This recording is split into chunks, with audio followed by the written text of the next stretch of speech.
其實係用個心去品嚐呢個歷程。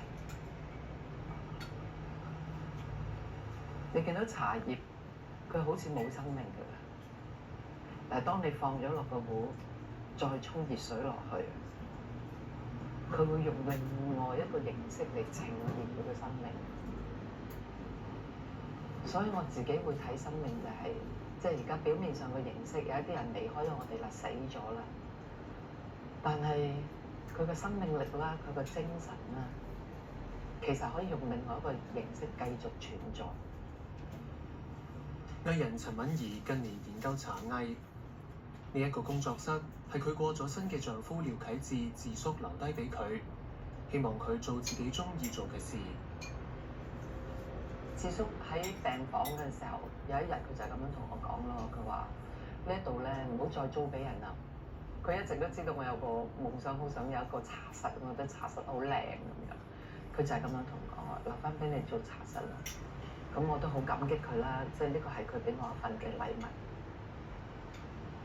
智叔離世後大約半年，陳敏儀抌咗佢絕大部分嘅遺物，不過有一啲嘢冇抌到。呢個都係阿智叔嘅其中一個遺物嚟嘅，係當年佢有個學生，佢個婆婆係開茶莊嘅，呢個係其中一個茶壺，佢送俾阿智叔嘅。我都特別幾中意用呢個壺嘅。無論如何，如果冇智叔咧，呢個壺就唔係屬於我㗎啦。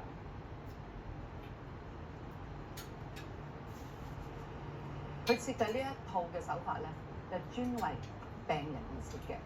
大家留心，我哋嘅按摩只會用呢個手指公嘅肉肉，呢個肉肉。相比起物件，陳敏儀認為將逝者嘅精神承傳先至係最重要。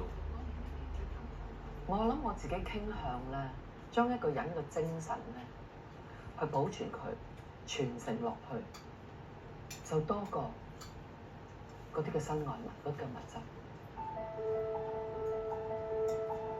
我而家做緊一啲嘅生命嘅教育嘅嘢，未必係阿智叔佢會做嘅嘢，但係我相信愛嘅傳承都係佢嘅精神嚟嘅。